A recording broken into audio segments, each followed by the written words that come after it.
What is going on, everyone? Welcome to a Yammy Noob Q&A video. Typically, I do these on my lonesome through Instagram, but Spite is joining me today, and we're doing it through the Discord. We've asked our Discord boys to send us in some questions, anything and everything related to motorcycles. I bet there's some non-motorcycle questions in there because there always is. But before we get started, you have to know that this is our giveaway Gixxer Thou. This is a K6 Gixxer. It's a beautiful 2006 model, and we're giving it away, and time is actually running out. This Friday is the last day to get entered for it. And you're going to want to use the code SQUID on shop.yammynoob.co for max entries on anything you buy. So you pick up a hat, a t-shirt, new gear, helmets, whatever you want, you're going to get max entries for the month on this bad boy. Don't miss it. This thing is a peach. Without further ado, let's jump into the questions.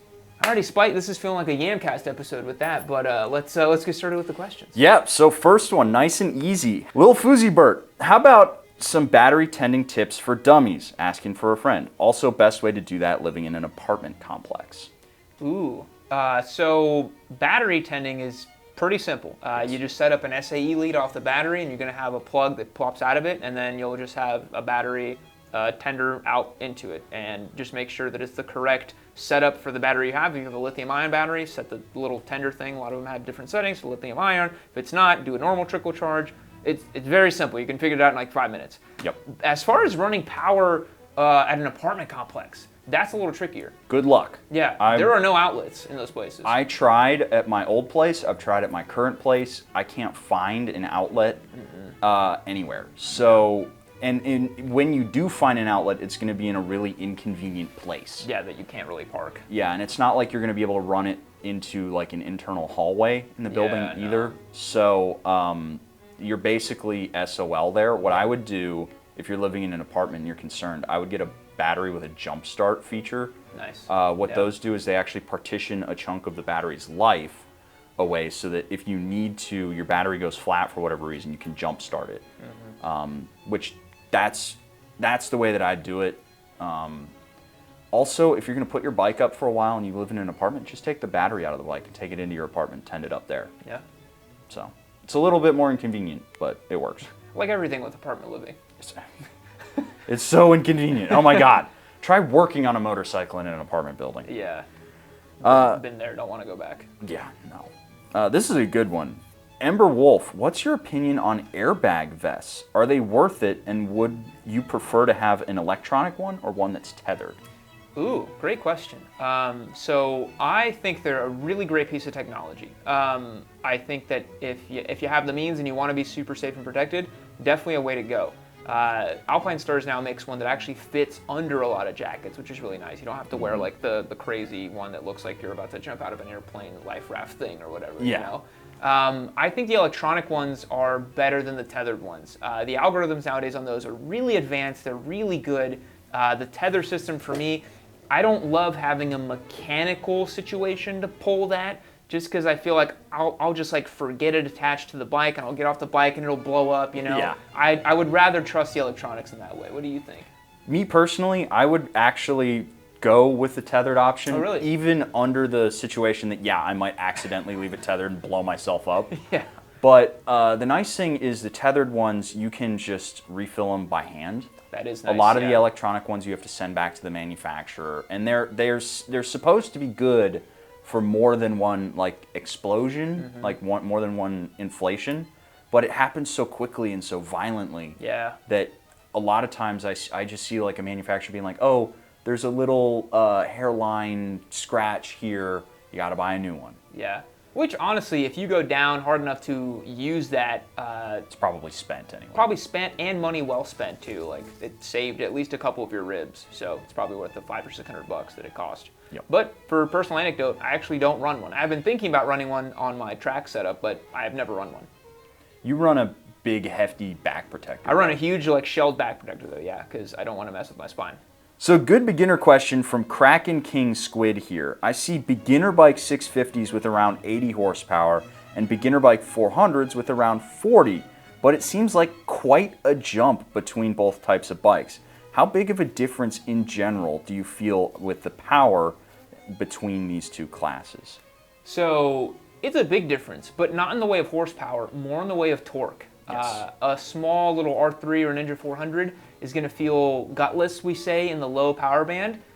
So you can kind of rev them out a little bit. They're very smooth, very forgiving, very manageable, very linear. 650 class bikes, especially like the MT-07, they just hit a little harder from the get-go down low. And they don't rev out as high either, so you get that power way sooner. So that's the difference in the feeling of power. And I would say it is a pretty big jump.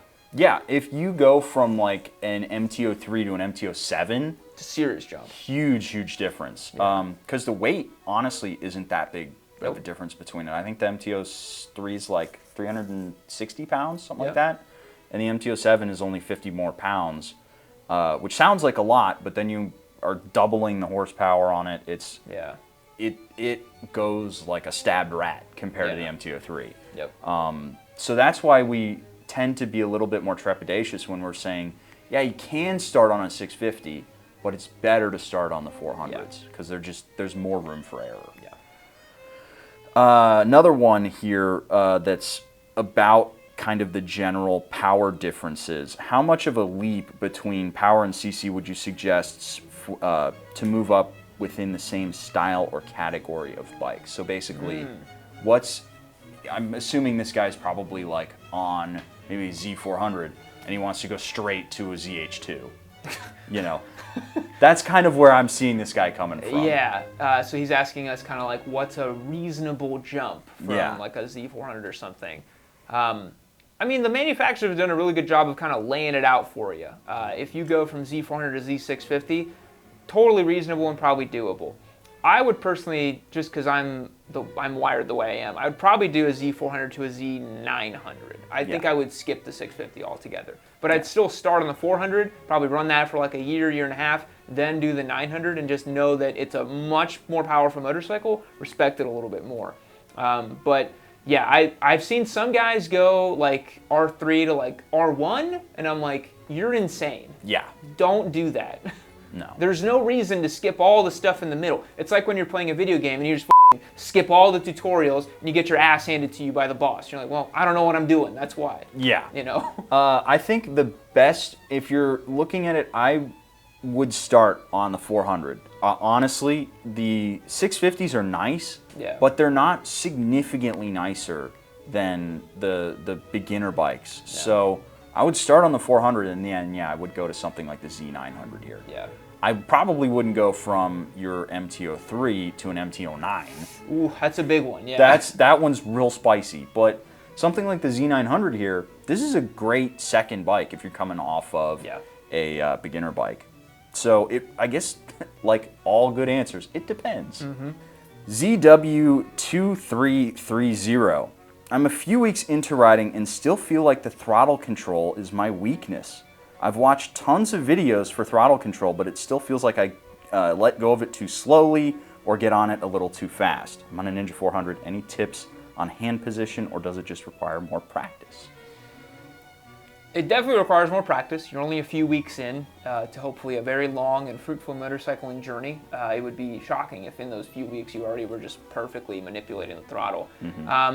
I would ask you how you are holding it, because I've seen some people hold the throttle like this, and it's like, no, hold it more like this. You need to hold it like a screwdriver. Hold it more like, for some reason, the thing that's stuck in me, it's like, hold it like a baby's leg. I don't know what that means or who came up with it, but you're supposed to gently hold it like a leg and kind of off to the side like this. I don't know. That's the thing I've always heard. And just kind of, like practice cracking on smoothly and progressively. When you're coming off the throttle, you can just roll it off and get on the brakes. You don't have to close it like this. You don't just like want to twist it and then just let it go. But that would be my recommendations. I think a lot of people also get on the throttle too slowly. Like they're like, oh, I'm a little bit nervous that the bike is gonna go if I feed it in. On something like the Ninja 400 that you're on, it's not gonna just like when you wake the throttle open. That's why we tell you to start on a bike like that. So I would probably try feeding in a little bit more throttle in. I would wager you're probably just too ginger. So more practice. More practice. Okay. Jay-Z, and he's on a G310 GS apparently. Started riding 1 year ago, and I want to get to the track. Is there any online resource that you guys would recommend that goes into the details about preparing for a track day / track day riding in general? I feel like there's a lot of small details that I'm missing. It's really not as complicated as you think. I think a lot of people overthink their kind of first track day experience. All you really need to do is get in touch with your local organizer. Here in Texas, it's RideSmart that does a bunch of them, and you can check your requirements. Typically, you just need a bike that doesn't leak fluids and has good tires. That's all you need for your first one. So your G310 GS, probably just good to go to the track and have some fun. From there, you can rent a suit from the organization, or you need to get a suit, get a good fitting suit for you, gloves, boots, and helmet. Your street helmet that you currently have right now is probably fine. And that's about it. And then once you get there, they're gonna probably ask you to tape up your lights, which is really easy too. You don't need a safety wire or anything. You don't need to have a belly pan that's fluid retaining, all this stuff. And then just go and have fun. And yeah, reach out to your local organizer and give them a call, send them an email, and they'll get you hooked up with everything you need specifically for that area. Because I could give you a lot of stuff that we do here in Texas, but it may be different wherever you live. So, yeah. Yeah, and I mean, for what it's worth, when I did my first track day, I just took the Supermoto, I got a suit, and I just showed up. Yeah. You know, we did the, like, they coach you on how the track works, and then you go out, you run a couple of sessions for the end of the day, and then you're basically good to run that track. Yep. Some organizations are probably a lot more strict than where I did it, because it was very grassroots. Yeah. But there's also a whole bunch of, like, if you actually want schooling online, yes, there are resources out there like Champ U, yeah, which I think we have a code for somewhere. I think the code is Get Good. Get Good, yeah, GITGUD, because they're a bunch of Dark Souls memes apparently. Here we go, another new rider question. Dan Pomori. New rider with no experience. I just finished and passed the MSF but can't afford a bike yet. What would you suggest for me to gain some knowledge about motorcycles until I can get one? Keep watching Yami Noob. Yeah, I mean, at this point, you're ready to go. You just need the bike. I wouldn't get too lost in the sauce of the knowledge and stuff. Like, as long as you know what you're doing, you just need to get the bike at this point. You don't need to really know much more. You can for fun if you want to learn more stuff. It's always fun learning more about motorcycles, but I think you just need to, whatever you need to do to get your nose to the grindstone and get that motorcycle is what I would do. Yeah, I think that a good way to think about it is the like old Buddhist thing about the cup when it comes to knowledge is like, if you are studying a bunch of stuff online, you come at it, you're like, I know everything. You know, I've got a head full of knowledge here. And then you get on the motorcycle, which you've only done it in a parking lot. You go on a street for the first time, completely different ball game, and you're going to realize that you don't know a damn thing. So things are really going to change for you when you actually go out on the street. Yep. So I wouldn't worry. How do you wash your bikes living in an apartment? This is from Bo. Okay, so I know you live in a more like apartment style, like you have like your bikes in the garage. Yep. So how do you wash them? So I'm really fortunate that I can come here if I need to wash. Nice. But back at my old place, there was, for the folks who ran maintenance on the grounds, there were a bunch of water spigots. And I just would have my hose and a couple of buckets and all my cleaning gear. That's smart. And I would just go out and use the spigots, and I'd be gone before anybody could tell the leasing office. That's nice. So I would just go outside and find a hose. If you can't find that, didn't you used to run a hose like out your window? Yes, I was just going to bring that up. So I used to live in an apartment that didn't have a hose output in the garage. I had a little garage and the unit on top. And what I did was I actually took the like nozzle off my sink and replaced it with a hose nozzle. And I just put the hose up to it, ran it out of my window all the way down to the front, and just turn on the sink, and I would just wash my bikes or my car or anything else I needed. So it was an unconventional solution, but sure did work. Yeah, solution nonetheless. Next up, we got one from Corgi. Would you rather have 3 bikes that are under 500 cc's or 1 bike that's over 500 cc's? Also, which is better? Which is the better fried chicken sandwich? KFC, Popeyes, Chick-fil-A. Let's answer the chicken one first. It's Chick-fil-A. Chick-fil-A for sure. No doubt. But that's a really hard one. Because you can have a lot of fun with 3 bikes under 500 cc's. You really can. And, well, my Husky's 5'10". I can't keep it. I'd have to find like a 450 dual sport or a Honda. motocross. A Honda, yeah. Just because you can still get some good torque out of something under 500 cc's. I think I'd go with the 3 bikes under 500s. I could do a Ninja 400 endurance bike, which is a ton of fun. I could get a dual sport, and I could have like a T-dub to just bop around. Yeah. That's what I would do. Man, I really wish that we could get a little bit more at $650. You open up a ton of options, but yeah, I think that I would probably go with the 3 under 500. Yeah. Because there's more options to play with. You don't have to like constantly be swapping wheels and stuff on another bike. And then when you ride your friend's big bike, you'll be like, wow. Or you get them on like a CRF 450 and then they're like, wow. You know. Next up, we got one from Air Force 13. What bike did you guys look forward to the most, but was a big letdown? For me personally, it was when we had the Fat Bob. Because I remember you told me it was a sweet bike and it was really good, and everyone online told me it was going to be world-changing, and for me, it was a big letdown. I was like, damn, this is just like every other big Harley I've ridden. So. Yeah, I think my first big letdown was probably on the Zero. When we had the first Zero. I thought it would be a lot more interesting. Yeah, because you keep hearing about how much torque it has and how there are these like, you know, you see the videos of the guys on the original Zeros and they're getting on the throttle mid-corner and the bike's just like coming out from under them. You're like, yeah, I want to ride that. It's just like I want something super exciting, but it was just this watered down, really neutered experience. Totally. To the point where I was really negatively impacted by it, and I thought every electric bike was going to be like that. And we got on the live wire and I was like, oh, it's not bad. Yeah. So I think it was probably the Zero for me. Interesting. Metalhead 89. I know that on the channel you've mentioned that you talk to the Harley guys sometimes. I'm curious, have you ever got to talk to anybody else working on development otherwise at Suzuki, Honda, Kawasaki, or Yamaha, etc.? Nope. They are incredibly tight-lipped, and it seems like a good old boys club. It's very hard to get into that world unless you have industry connects and other stuff like that. The Harley guys have been the most open. They've been really cool. Yeah, no, I love talking with him. Like, I have his number just on my phone, and I text him every now and again. Probably annoys him. Yeah, Spite definitely is laying in bed, and he's just texting a Harley contact like, you up? And you just send him a photo of the Bronx. I will say every time I mention the Bronx, like I'll he's even probably just so sick of I'll hearing it. hint at it just a little bit, and he's like, huh, what? Yeah. Or he'll just send me a smiley face back. Yeah. It's happened a couple of times. Yeah. Every time I'm thinking like, I'm gonna get something out of them. We've been sitting around drinking beers at a table. Nope. Now's the time to ask. No, they are so good about keeping the lid on stuff. I bet you that they have like an implant in their brain that if they were to, like, there's a guy at Harley Davidson who's like observing him like in some chamber, and if he says something, he just has a button that just like nuke brain, and he's just like waiting to smash it so his head just blows up.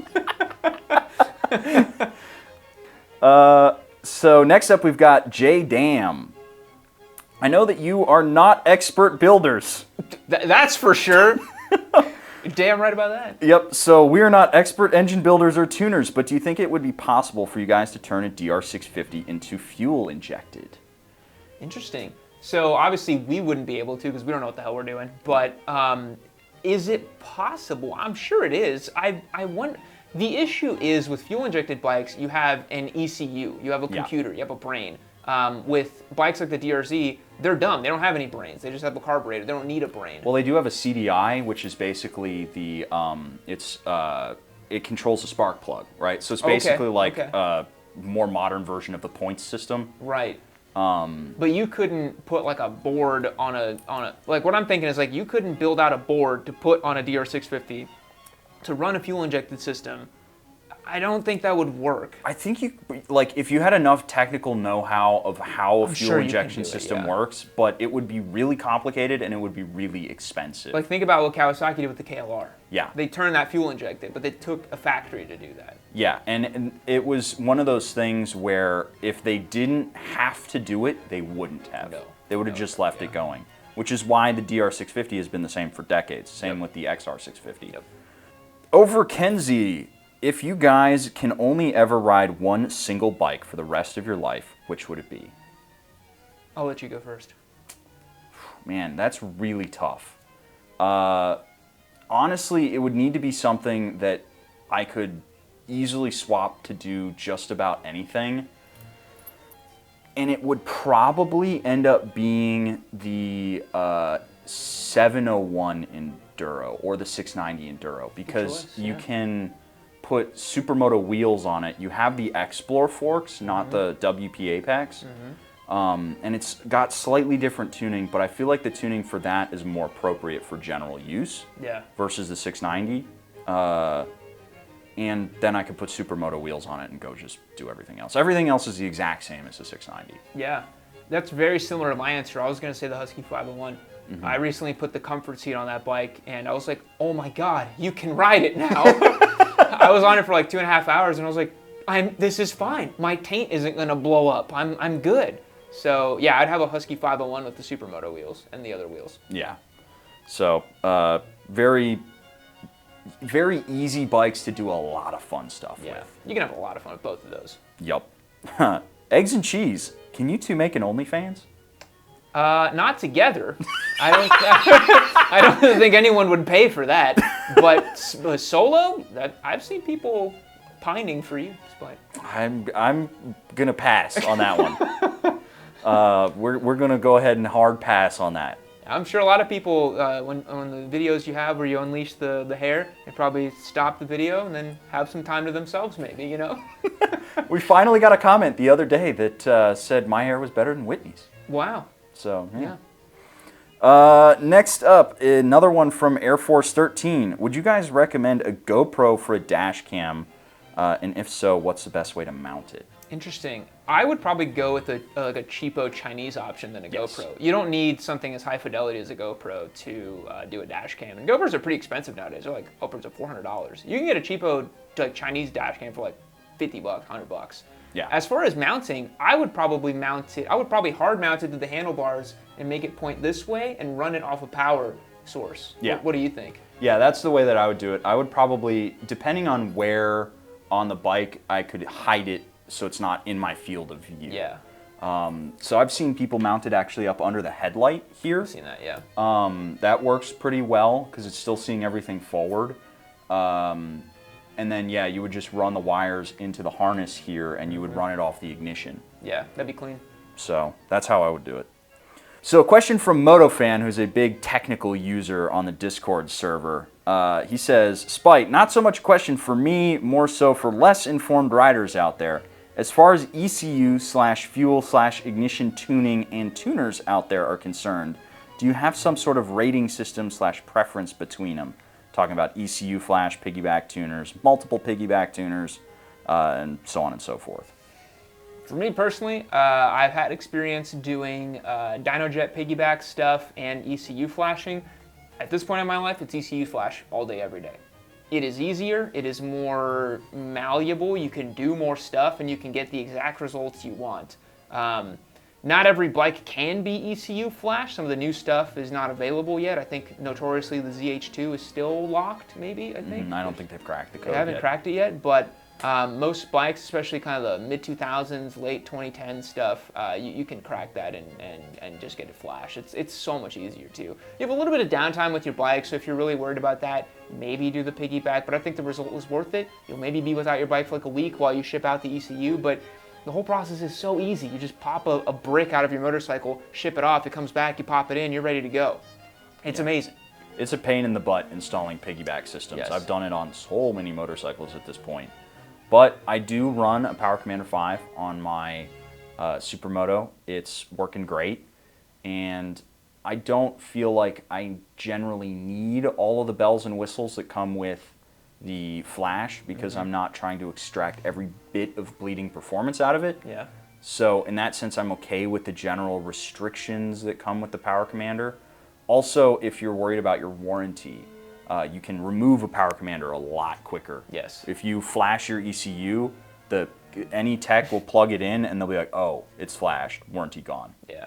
So, something to consider there. Last question here from Techno King. Hey there, Spite and Yami Noob team. I've been watching your content and street riding for about 10 years now. Long time. Long time.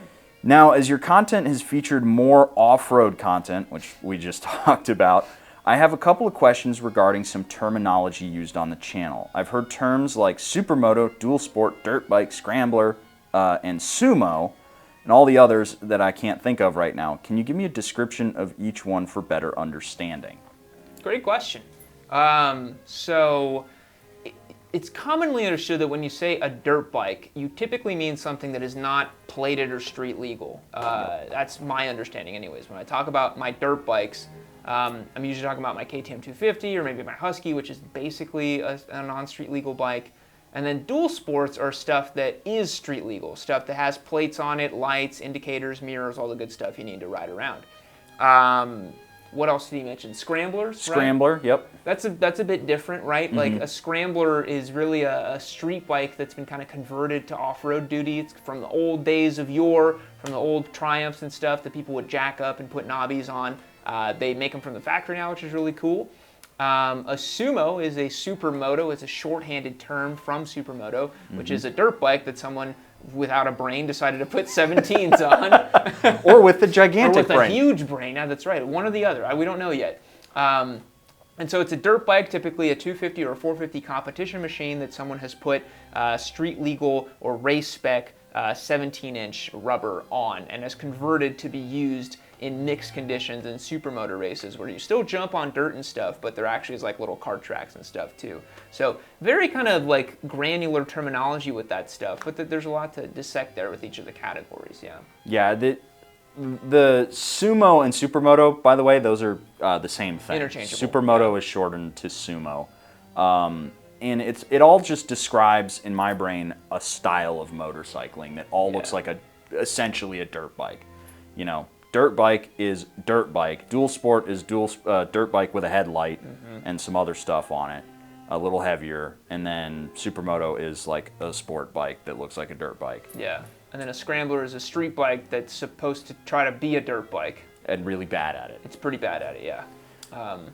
Yeah, I think that kind of covers the distinctions on those kind of bikes, yeah. I feel like we could probably throw a couple more at you that we refer to a lot, like Super Sport, Gixxer Thou right there. Yep. Basically like a race bike. Anything that you imagine what you think of when you see racing motorcycle, Super Sport. But it's funny though, because in my mind, I always say Super Sport for 600s and Super Bike for 1000s.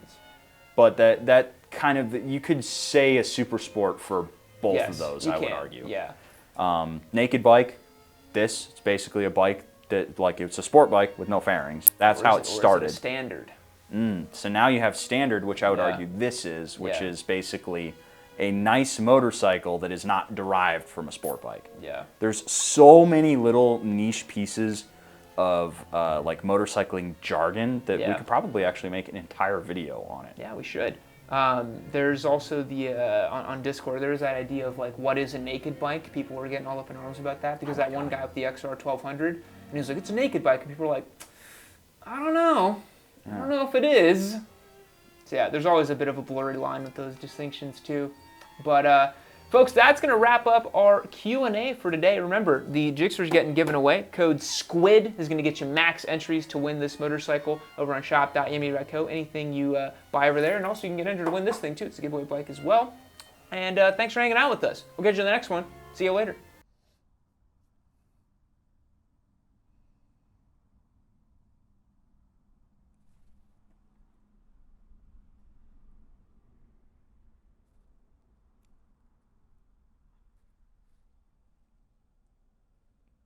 Keep watching Gaming Noob!